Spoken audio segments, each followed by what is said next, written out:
পার্শ্ববর্তী দেশের সরকার যদি এদেরকে সরাসরি মদত না দিত, বাংলাদেশে তাদের নেতৃত্ব দেওয়ার কোনো সুযোগ ছিল না।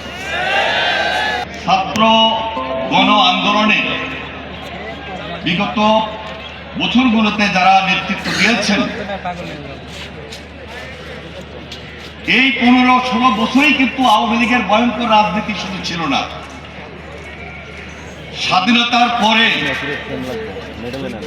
72-75 এই যে ধারাবাহিক দিনগুলো ছিল, তখনও তারা ফ্যাসিবাদী শাসক ছিল।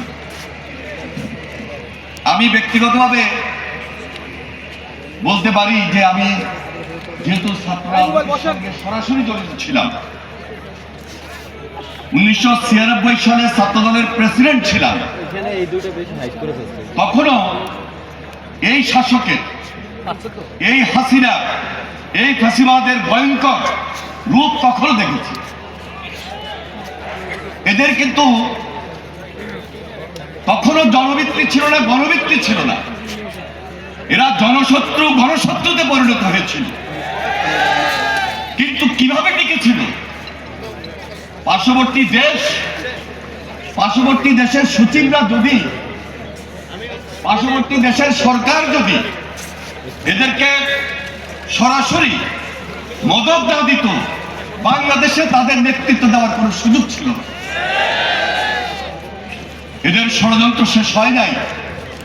এজন্য আজকে এই মঞ্চ থেকে আবার স্মরণ করে দিতে চাই, এই জাতির ঐক্যবদ্ধতাকে নস্যাৎ করা দেওয়ার জন্য ষড়যন্ত্রকারীরা এখনো তৎপর। তাদের কাছে অর্থ আছে, লুটের টাকা আছে, অভাব কিন্তু নাই। কিন্তু আমাদের মনোবল সেখানে।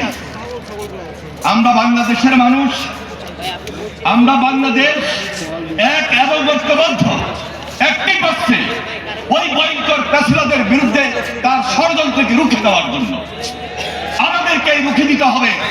যেমনি ভাবে 5 আগস্ট আমরা নতুন ভাবে তাদেরকে রুখে দিয়েছিলাম, ভবিষ্যতে তারা যদি আবার কোনো সুযোগ দিতে চায়, 5 আগস্টের থেকে যেই জুলাই আন্দোলন ছিল, তার চেয়ে ভয়াবহ ঐক্যবদ্ধ স্পিরিট আমাদের মধ্যে কাজ করবে।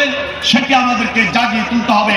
আমাদের আন্দোলন সংগ্রামের ফসল হিসেবে ঐক্যবদ্ধ এই মঞ্চের মাধ্যমে, ঐক্যবদ্ধ বাংলাদেশের মধ্য দিয়ে আমার দৃঢ় বিশ্বাস, আজকে এই জাতি এই ফ্যাসিবাদের বিরুদ্ধে, এই কর্তৃত্ববাদী শাসকদের বিরুদ্ধে, এই ষড়যন্ত্রের বিরুদ্ধে যেভাবে ঐক্যবদ্ধ ছিল বিগত আন্দোলন সংগ্রামগুলোতে, ইনশাআল্লাহ ভবিষ্যতে আমরাও সেই ঐক্যবদ্ধতাকে ধরে রাখবো। এই প্রচেষ্টাটা আমরা বিএনপির পক্ষ থেকে করছি এবং